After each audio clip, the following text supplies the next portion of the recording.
नमस्कार, कशा आहात तुम्ही सर्वजण मस्त आणि मजेमध्ये असाल। तुमच्या सर्वांचं माझ्या चॅनलवरती स्वागत आहे। तर आज आम्ही तुळजापूरमध्ये आलेलो आहोत। तुम्ही कालच्या व्हिडिओमध्ये पाहिलंच असेल, आम्ही पंढरपूर आणि अक्कलकोट गेलं। रात्री यायला खूप वेळ झालेला आणि सगळे लोक ज्योत घेऊन जात होते, त्याच्यामुळे खूप गर्दी होती। ते पण ते व्हिडिओ तुम्हाला पुढे मी टाकते किंवा कालच्या व्हिडिओमध्ये टाकलेलेच असतील, तर तुम्ही पाहू शकता। आणि आता आवरून वगैरे चाललेलो आहोत दर्शनासाठी।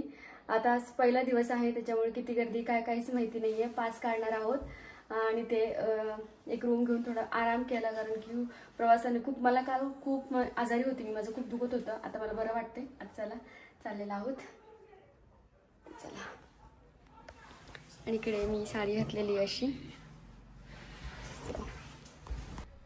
तर हे काल मी रात्री शूट केलं होतं। तर बघू शकता जे ज्योत घेऊन जातात लोक, त्यांची किती गर्दी होती। पूर्ण रस्त्यानं फक्त पिकअप आणि टू व्हीलरवरती लोक होते। पाऊस पडत होता, तरी पावसाची काळजी न करता ते पावसात भिजत ज्योत आणण्यासाठी चालले होते। आणि मला फक्त वाटतं की त्यांनी काळजी घ्यायला हवी त्यांची स्वतःची, कारण की ते खूप नाचणं वगैरे असं करतात, त्याच्यानी अपघात पण होऊ शकतो। त्याच्यामुळे आमची गाडी वरती न जाता आम्हाला त्यांनी खालीच पार्किंग होती तिथे लावायला सांगितलेलं। आणि खाली पार्किंग फक्त त्याच लोकांनी केलं होतं ज्यांना म्हणजे संध्याकाळी ज्योत घेऊन लगेच रिटर्न जाणार आहेत। आणि आम्ही एक रात्र थांबणार होतो, त्याच्यामुळे खाली गाडी कशी ठेवायची हा आम्हाला प्रश्न पडलेला। आणि खाली पार्किंगला सुद्धा जागा नव्हती, त्याच्यामुळे ज्यांच्यासोबत आम्ही गेलो होतो त्या दादांचं कोणीतरी ओळखीचं तिथे म्हणजे देवीपाशी होतं। तर त्यांनी आम्हाला सांगितलेलं की तुम्हाला एक दादा आहेत रिक्षावाले, ते हेल्प करतील, तुम्ही या। तर ते आम्हाला घ्यायला आलेले। नंतर त्यांच्या रिक्षाच्या पाठीमागं त्यांनी कसा कोणता एकदम गल्ल्यानं वगैरे आम्हाला म्हणजे एकदम रस्त्यानं नेऊन जिथे आमची रूम होती तिथे आमची गाडी त्यांनी सुखरूप नेलं आम्हा सर्वांना। तर चला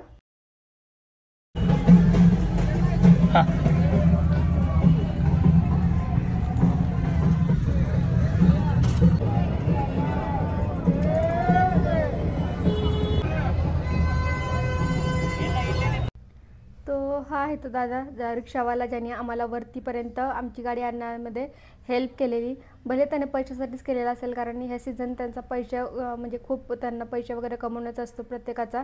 पण गाडी वरती येणं खूप महत्त्वाचं होतं, कारण खाली पार्किंग करणं गाडीसाठी सेफ नव्हतं। त्याच्यामुळे जिथे आम्ही रूम केलेली होती तिथे गाडी आली, तर मग चांगलं वाटलं। खूप पाऊस वगैरे होता, तरी पण कसं तरी करून त्यांनी गाडी वरती आणलेली। गाड्यावरती सोडत नव्हते, कारण की ट्रॅफिक जाम होईल, त्यांचं पण बरोबरच आहे।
खूप गर्दी होती, त्याच्यामुळे आम्ही पास काढलेला, कारण पुढे आम्हाला एडाईला पण जायचं होतं, लेट पण झालेलं।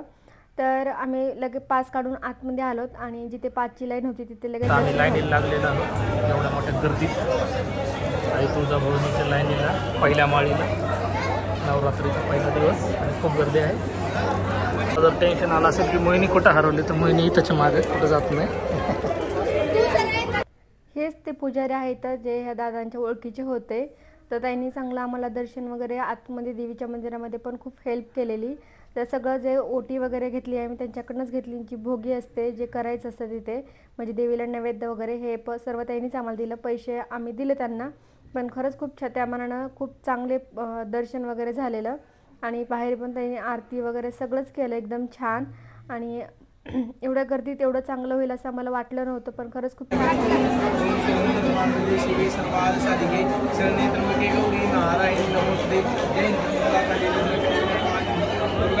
शिवरात्री भवानी माता की जय.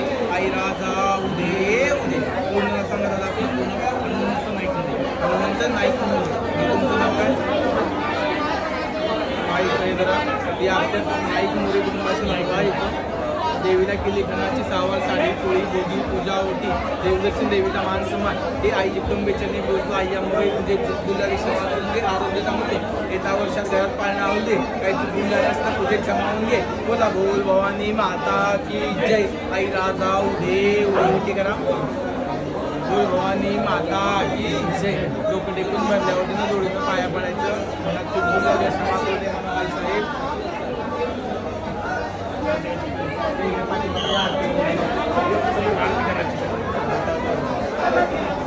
दुर्गटभारी तुझविन संसारी अनाथ नाते अंबे करुणावस्तारी वारी वारी चंद्रवर्णाचे वारी वारी परनो आता संगडने वारी. जय देवी महिषासुनी स्वनिश्चव दे तार चुंजवनी. जय देव दे त्रिभुवनी माता तुझे सेनानी चारे करून समजे न बोलवे काही. साई वाद कथा पुरलो प्रवाही ते तू भक्ता लागे ते तू दासा लागे पावत नवलाई. जय देवी महिषासुनी स्वनिश्चव दे तार चुंजवनी. जय देव दे सन्नो दे प्रणो श्रीलाशा केशापासून सोनी दुःखापासून सोनी होती भोपाशा. अंबे तुझवासून खोरी लाशा नरपल्लिंदाला पदबंगलेशा.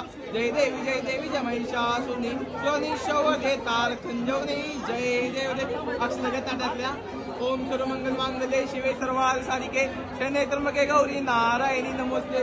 बोला बोल भवानी माता की जय. आई राजा उदे.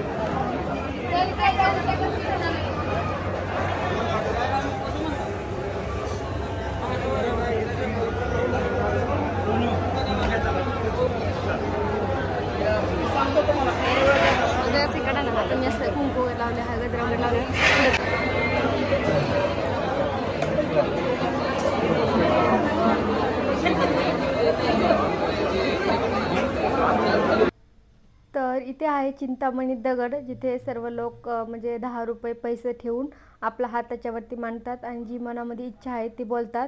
जर आपली इच्छा पूर्ण होणार असेल तर तो जो दगड आहे गोटा तो उजवीकडे फिरतो. नसेल होणार तर डावीकडे फिरतो. आणि म्हणजे कायच नसेल तर स्थिर पण राहतो. तर मी पण ठेवलेलं जी माझी मनातली इच्छा आहे ती करण्यासाठी. तर माझ्या एक्सप्रेशनवरनं तुम्हाला कळलंच असेल की माझा गोट्यामध्ये उजवीकडे फिरला डावीकडे की स्थिर राहिला. कमेंट करून सांगा.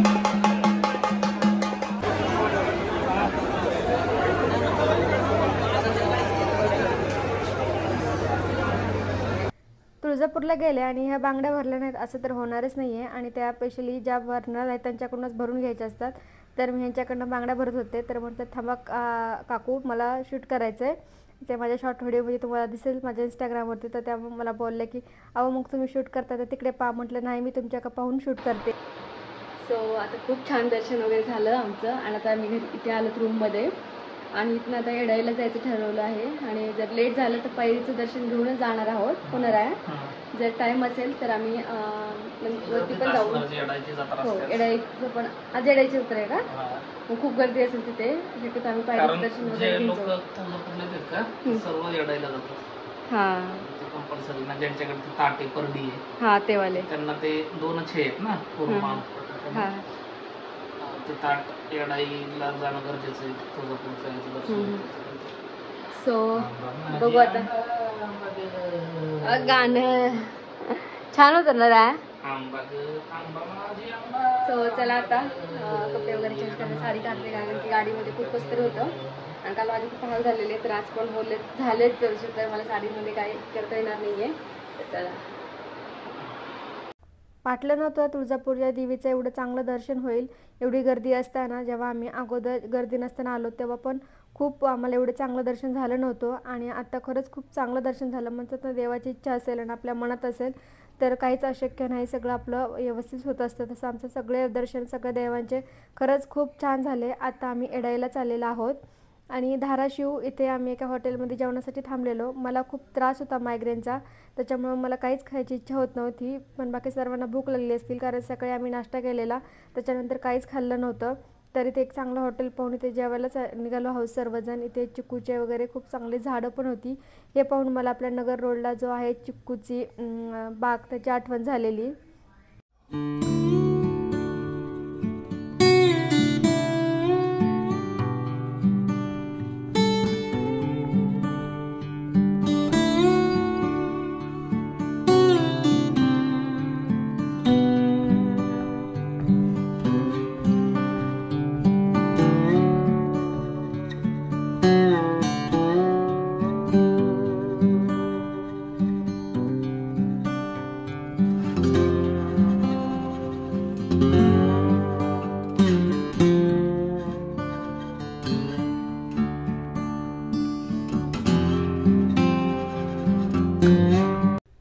आत्ता आम्ही पोहोचलेलो आहोत एडाईच्या इथे आणि तुम्हाला दिसत आहे देवीचं मंदिर. आमच्यामध्ये तुळजापूरच्या देवीचं दर्शन घेतल्यानंतर भवानी मातेचं एडेश्वरीचं दर्शन घ्यावंच लागतं. त्याच्यामुळे काही झालं तरी आम्हाला इथे दर्शन घ्यायचं होतं, लेट झालं तरी पण. इकडे पाऊस वगैरे पडून खूप छान वातावरण झालं.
तर ह्या ताई आहेत त्या हळद लावत होत्या आणि मी त्यांना विचारलं तुम्ही का लावताय.